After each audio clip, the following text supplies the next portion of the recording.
Bismillahirrahmanirrahim. Alhamdulillahirrabbilalamin. Wassalatu wassalamu ala ashrafil anbiya'i wal mursalin wa ala alihi wassahbihi ajma'in. Assalamualaikum warahmatullahi wabarakatuh. Apa khabar murid-murid di rumah? Sudah bersedia untuk belajar pada hari ini? InsyaAllah, tajuk yang akan kita bincangkan adalah sifat Allah Basar. Tajuk ini merupakan salah satu daripada bidang akidah tahun 6. Sepanjang perbincangan kita, insya-Allah Ustazah akan bawakan peta iting, juga gamifikasi, ada juga nasyid dan sesi bercerita. Sebelum kita pergi dengan lebih jauh lagi, izinkan Ustazah untuk memperkenalkan diri. Nama Ustazah Nur Aisyah binti Abdul Rahman, merupakan guru cemerlang pendidikan Islam di Sekolah Kebangsaan Rumbia, Alor Gajah, Melaka. Tagline Ustazah, kembangkan potensi diri, ikhlaskan hati, insya-Allah hidup pasti diberkati. Anak-anak di rumah juga boleh tulis di ruangan chat nama dan dari sekolah mana. Jadi Ustazah harap sepanjang sesi pengajaran Ustazah, murid-murid akan aktif untuk cuba menjawab menerusi ruangan chat supaya kita ada interaksi di situ. Dan jangan takut salah, sebab sebenarnya kalau yang penting adalah kita kena mencuba. Kalau salah pun kita akan belajar daripada kesilapan. Baik, sebelum kita memulakan sesi pembelajaran kita pada hari ini, mari sama-sama kita menadahkan tangan dan berdoa untuk memohon keberkatan daripada Allah Subhanahu wa taala. Jom ikut Ustazah baca. Bismillahirrahmanirrahim. Allahumma aftah alaina hikmataka wa syur alaina min khazaini rahmatika ya arhamar rahimin.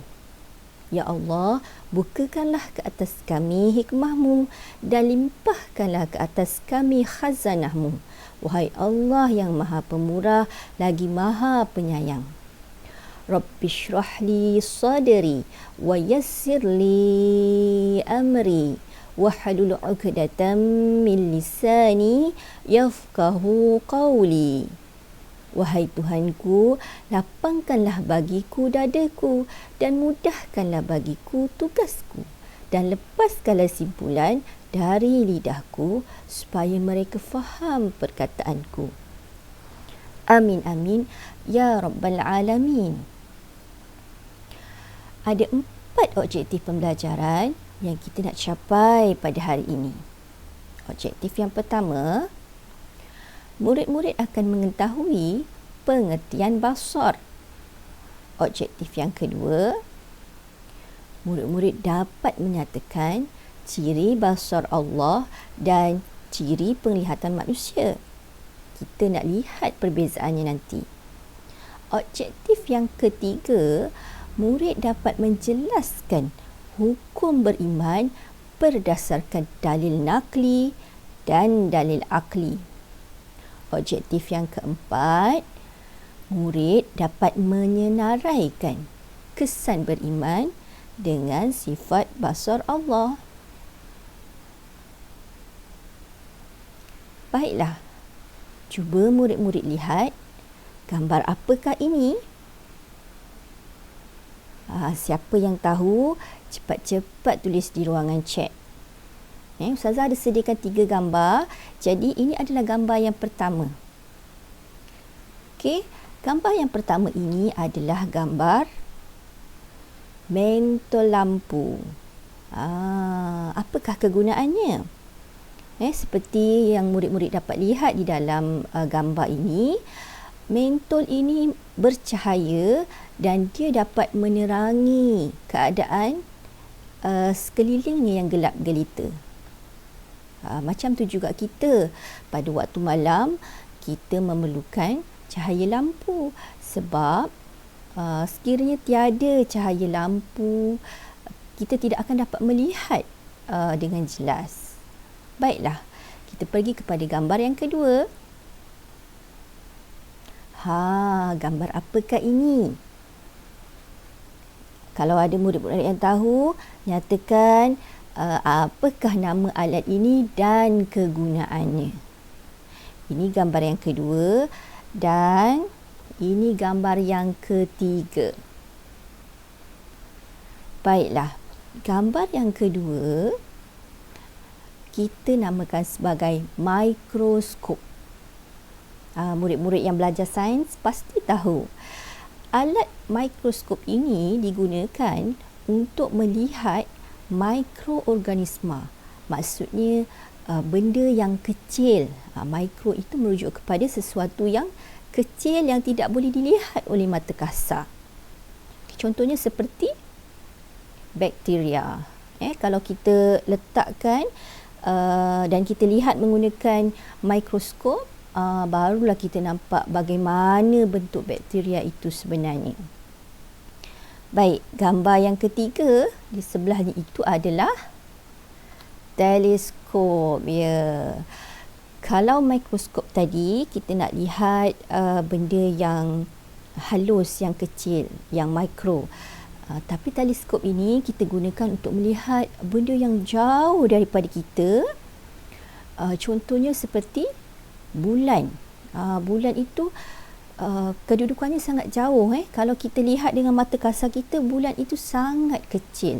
Jadi bila kita melihat dengan menggunakan teleskop, maka alat ini dapat membantu kita melihat dengan lebih jelas bagaimana keadaan bulan sebenarnya. Apa tujuan Ustazah tunjukkan ketiga-tiga gambar ini? Ya, murid-murid, ada kaitan dengan tajuk yang kita nak belajar pada hari ini. Okey. Murid-murid tahu tak sifat basar Allah itu merupakan salah satu daripada 20 sifat wajib bagi Allah. Yang wajib kita yakini, yang wajib kita hafaz. Dan siapa tahu sifat basar itu sifat yang keberapa? Siapa yang tahu boleh jawab di ruangan chat. Yang tak tahu tak apa, sekejap lagi kita akan nasyid sama-sama 20 sifat Allah ini dan kita sama-sama kira sifat basar itu adalah sifat yang ke berapa. Baik-baik, anak-anak di rumah sudah bersedia untuk nasyid dengan Ustazah? Okey, jom sama-sama kita nasyid. Wahid, isnain, salasa. Allahu jud qidam baqa mukhalafatuhu lil hawadisi qiyamuhu bi nafsi wahdaniyah kudrah iradah ilmun hayyun sama' basar kalam qadiran muridan aliman hayyan sami'an basiran mutakalliman. Itulah 20 sifat yang wajib bagi Allah. Senang kan kalau kita hafal menerusi nasyid? Ingat tak? Dapat kira tak tadi basar adalah sifat Allah yang keberapa? Ya, betul. Sifat Allah yang ke-12. Baiklah, kita nak lihat lebih jauh lagi. Apakah pengertian basar? Kena dengar betul-betul ni. Sifat basar Allah bererti Allah maha melihat sama ada yang nyata ataupun yang tersembunyi. Okey, ada perkataan maha di situ, maha melihat. Okey. Kita terus lihat kepada ciri-ciri sifat Allah basar. Okey, yang pertama, ciri pertama tidak terbatas. Maksudnya seperti yang kita nyatakan dalam maksud tadi, bukan setakat yang nyata Allah boleh lihat, tetapi yang tersembunyi pun Allah boleh lihat. Kita menyoroklah di mana-mana sahaja, Allah Maha melihat apa yang kita lakukan. Dan ciri yang kedua, Allah tidak memerlukan deria atau penglihatan. Ini berbeza dengan manusia, sebab manusia ni adalah makhluk yang Allah cipta. Jadi ciri-ciri penglihatan manusia, yang pertama terbatas. Ada batasan, ada had dia. Okey, contohnya kalau kita berada di kelas A, kita tidak boleh melihat apa yang berlaku di kelas B kerana terbatas oleh dinding. Begitu juga macam ustazah sekarang. Ustazah tidak dapat melihat murid-murid di rumah. Tetapi disebabkan ada kamera ustazah, jadi murid-murid dapat melihat ustazah. Maksudnya kat situ, satu, ciri manusia ini terbatas. Yang kedua, memerlukan deria mata dan juga alat. Manusia Allah kurniakan mata untuk melihat. Ada yang lahir-lahir tidak dapat melihat, buta. Jadi kita ni yang Allah ciptakan dapat melihat dengan baik, kita kena bersyukur dengan nikmat yang Allah berikan. Yang kedua, manusia memerlukan alat. Sekiranya mata yang Allah kurniakan ini, mungkin dari semasa ke semasa mata kita rabun ataupun kabur ataupun mungkin silau, kan. Jadi kita memerlukan alat untuk membantu melihat dengan jelas. Contohnya seperti cermin mata ataupun kita nak kanta pembesar untuk melihat sesuatu yang kecil. Jadi itu adalah ciri-ciri penglihatan manusia. Baiklah, kita terus pergi kepada hukum beriman dengan sifat basar Allah. Okey, tak lain tak bukan, hukum beriman mestilah wajib. Wajib maksudnya mesti dilakukan. Buat dapat pahala, kita tinggal dapat dosa. Kita sebagai individu Muslim wajib beriman bahawa Allah Maha melihat, dan kita perlu meyakini setiap perlakuan kita ini dapat dilihat oleh Allah walaupun manusia tidak melihatnya. Okey, itu hukum beriman adalah wajib. Sekarang kita pergi kepada dalil. Hukum beriman itu wajib tadi berdasarkan kepada dalil. Dalil ni ada dua, satu dalil nakli dan satu dalil akli. Okey, kalau dalil nakli ini adalah dalil daripada ayat Al-Quran yang bersumberkan daripada wahyu Allah Subhanahu Wa Taala. Jadi, dalil nakli bagi sifat basar Allah adalah ayat ke-18 daripada surah Al-Hujurat. A'udzu billahi minasyaitonir rajim. Bismillahirrahmanirrahim. Inna Allah ya'lamu ghaibas samawati wal ard. Wallahu basirun bima ta'malun. Maksudnya, sesungguhnya Allah mengetahui perkara gaib di langit dan di bumi, dan Allah Maha melihat segala yang kamu kerjakan. Kita pergi pula kepada dalil akli.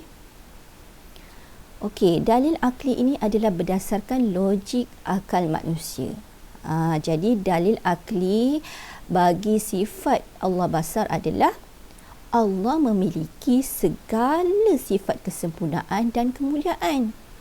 Oleh itu, mustahil bagi Allah bersifat kekurangan seperti tidak boleh melihat.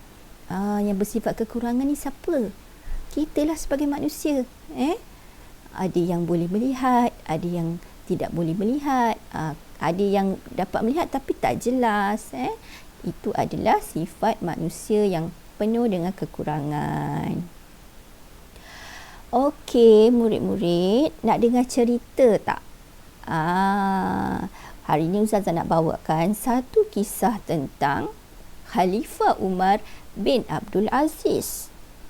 Khalifah Umar ini merupakan seorang khalifah yang adil dan terkenal dengan sifat pemurah dan dermawan. Khalifah Umar ini akan mendermakan makanan untuk diagihkan kepada fakir miskin setiap hari. Okey, tiap-tiap hari Khalifah Umar usahakan untuk memastikan golongan fakir miskin ini mendapat makanan. Jadi walaupun tindakan Khalifah Umar ni ada kalanya tidak diketahui oleh manusia, tetapi Allah itu Maha melihat. Jadi Allah menghitung setiap perbuatan yang dilakukannya. Apa pengajarannya kepada kita murid-murid? Kita hendaklah mencontohi sifat Khalifah Umar yang pemurah dan dermawan. Jangan kita tunggu kita kaya baru kita nak menderma ataupun bersedekah. Tak semestinya. Berapa yang kita ada, kita boleh bersedekah. Yang penting adalah ikhlas. Lagi-lagi sekarang ni pada bulan Ramadan sangat kalau kita bersedekah, pahala sedekah itu Allah akan lipat gandakan. Okey. Allah melipat gandakan pahala orang yang ikhlas bersedekah dan melakukan kebaikan. Jadi jom sama-sama kita contohi sifat Khalifah Umar bin Abdul Aziz. Baiklah, Ustazah bawakan satu ayat Al-Quran yang berkaitan dengan derma itu tadi. Daripada surah Al-Baqarah ayat 261. A'udzu billahi minasyaitonir rajim. Bismillahirrahmanirrahim.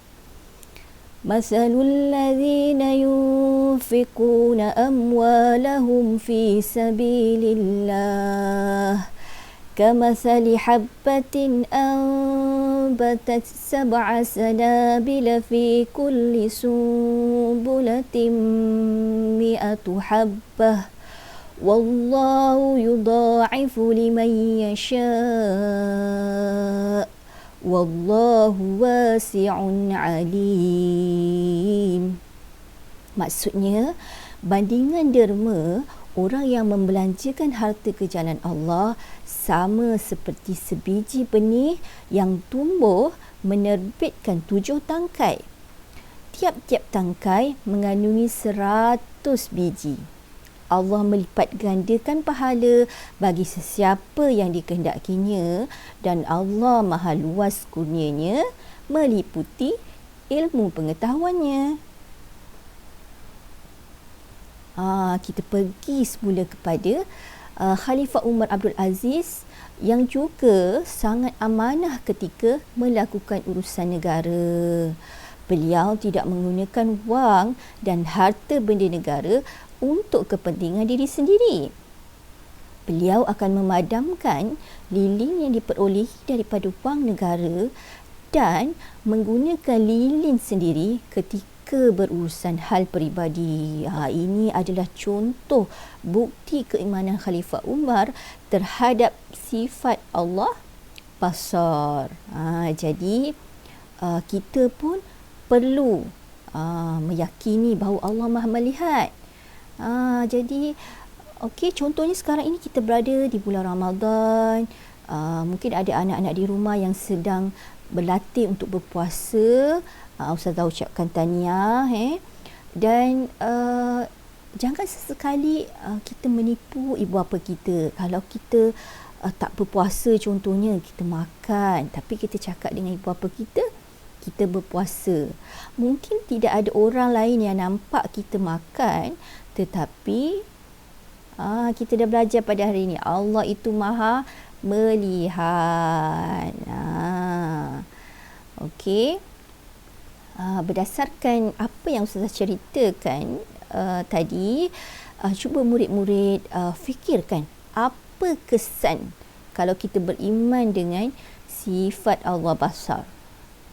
Ni ada gambar-gambar yang Ustazah sediakan untuk kita sama-sama berfikir. Okey. Yang tahu boleh jawab di ruangan chat. Dan Ustazah dah sediakan.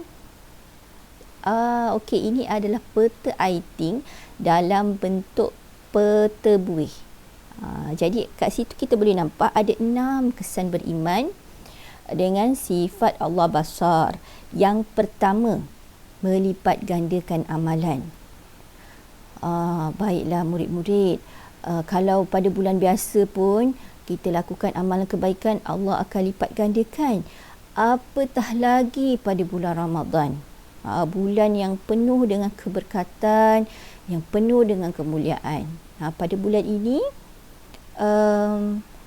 syaitan dirantai kan, pintu syurga dibuka seluas-luasnya, pintu neraka ditutup. Jadi inilah masa yang paling baik untuk kita melipat gandakan amalan. Okey. Yang kedua, berhati-hati dalam perbuatan. Kenapa? Sebab kita tahu tadi bahawa Allah Maha melihat segala yang kita lakukan, walaupun tidak ada orang yang nampak, tetapi Allah Maha melihat dan ada malaikat raqib dan atid yang mencatat. Jadi kita perlu berhati-hati, jangan sampai ada perlakuan kita yang mendatangkan dosa. Yang ketiga, sebagai individu Muslim, kita perlulah memelihara akhlak diri sendiri. Kita perlu menunjukkan kepribadian yang mulia dan contohilah akhlak Nabi Muhammad sallallahu alaihi wasallam. Kerana kita tahu Nabi Muhammad itu diutuskan adalah untuk memperbaiki akhlak. Kesan beriman yang keempat, dapat mewujudkan masyarakat yang harmoni. Macam mana? Kalau tadi kita dah memelihara perbuatan kita, jadi bila tidak adanya pergaduhan, persisihan faham, maka akan wujudlah masyarakat yang aman, damai, tenang dan harmoni. Yang kelima, kita akan mendapat rahmat Allah Subhanahu Wa Taala. Dan yang keenam, hidup akan merasa tenang dan sentiasa diberkati. Inilah yang kita mahukan dalam kehidupan kita kan. Walaupun banyak mana harta yang kita ada di dunia ini, kalau hidup tak tenang, maka tak guna juga. Jadi apa yang kita harapkan akhirnya adalah keredaan Allah Subhanahu Wa Taala. Baik murid-murid, jadi apakah tindakan kita selepas kita dah belajar banyak pasal sifat Allah Basar ni? Yang pertama, kita perlu berusaha menjadi hamba Allah yang taat. Untuk pengetahuan murid-murid, manusia ni diciptakan adalah untuk ada dua. Yang pertama menjadi hamba Allah, abidullah, dan yang kedua sebagai khalifatullah, pemimpin. Jadi untuk menjadi hamba tu kita perlu taat dengan melakukan apa yang Allah suruh dan meninggalkan apa yang Allah larang. Yang kedua, kita perlu istiqomah. Apa maksud istiqomah? Istiqomah ni maksudnya berterusan. Kalau kita nak buat sesuatu amal kebaikan itu, walaupun sedikit tak apa, yang penting berterusan. Jangan buat sekejap saja dah, lepas tu tak buat lagi. Itu yang kita nak latih daripada sekarang. Okey. Jadi sebagai rumusannya, kita mestilah mentaati perintah Allah, menjauhi larangannya, berbuat baik kepada semua yang berada di sekeliling kita, ibu bapa, keluarga, guru-guru, kawan-kawan dan sekalian makhluk Allah. Apa contoh makhluk Allah ni? Haiwan, tumbuh-tumbuhan, itu semua makhluk yang Allah ciptakan. Dan rumusan yang kedua, kita mesti berhati-hati dalam setiap perbuatan kita, kerana setiap amalan kita ni akan dicatat oleh malaikat raqib dan atid. Malaikat ni memang tak tidur, memang taat untuk menjalankan tugas dia. Okey murid-murid, sebagai akhirnya kita nak uji minda melalui gamifikasi yang Ustazah sediakan. Nak main tak? Okey, jom kita main. Okey, ready? Kita akan mulakan. 1, 2, 3. Ustazah sediakan soalan di sebelah atas dan jawapan di sebelah bawah. Jadi murid-murid cuba letakkan soalan yang sesuai dengan jawapan yang betul. Kalau murid-murid buat sendiri di rumah, okey, kena cepatlah sebab masa berlalu dengan pantas. Siapa lagi paling cepat itulah pemenang. Paling cepat dan betul. Tapi untuk kali ini tak apa, Ustazah buatkan, dan yang penting kita faham dan kita pilih soalan untuk jawapan yang betul. Baiklah, kita ulang balik apa yang telah kita pelajari pada hari ini. Yang pertama tadi, mula-mula sekali pengertian basar. Siapa ingat apa maksud basar? Kita lihat mana yang sesuai. Basar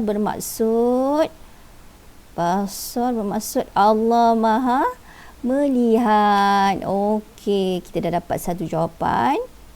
Kemudian kita pergi pada soalan yang kedua. Selepas pengertian basar tadi, kita mengetahui apa? Hukum. Hukum beriman. Ni senang aja. Apa hukum beriman? Wajib lah. Wajib beriman dengan sifat Allah basar. Okey, hukum wajib beriman itu dia berdasarkan kepada apa? Berdasarkan kepada, ada dua dalil kan Ustazah sebut tadi. Kalau dalil nakli, maksudnya dalil itu daripada ayat Al-Quran. Cuba cari, ada tak ayat Al-Quran kat sini? Okey, surah Al-Hujurat ayat ke-18. Selepas dalil nakli, ada juga dalil akli, dalil daripada logik akal. Logik akal mengatakan bahawa Allah itu bersifat kesempurnaan. Mustahil Allah tidak dapat melihat. Itu logik akal kita manusia.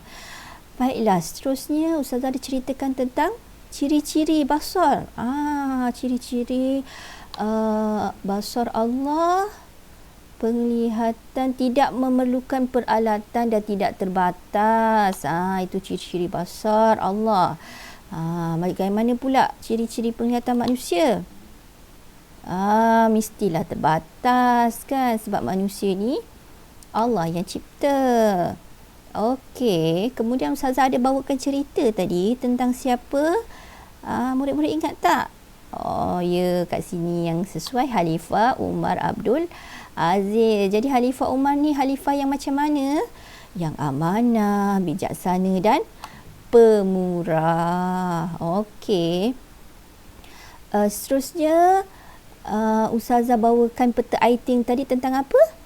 Kesan beriman. Ada 6 kesan beriman. Cuba ingat satu je mana yang sesuai.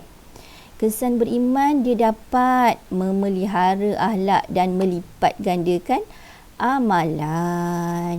Okey, jadi apakah tindakan kita setelah kita belajar sifat Allah basar ni?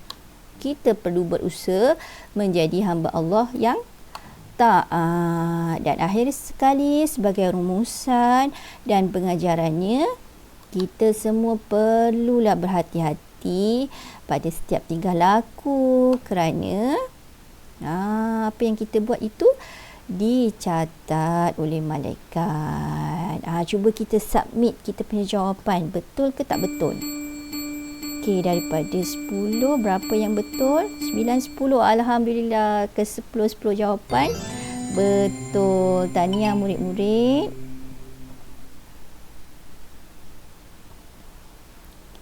Okey, kita dah selesai dengan gamifikasi. Seronok tak? Apa yang penting? Murid-murid faham apa yang Ustazah sampaikan pada malam ini. Baiklah, Ustazah ada serangkap pantun untuk murid-murid di rumah. Cuba dengarkan ya. Jangan sesekali berbuat jahat, berdosa ambil hak yang bukan kita punya.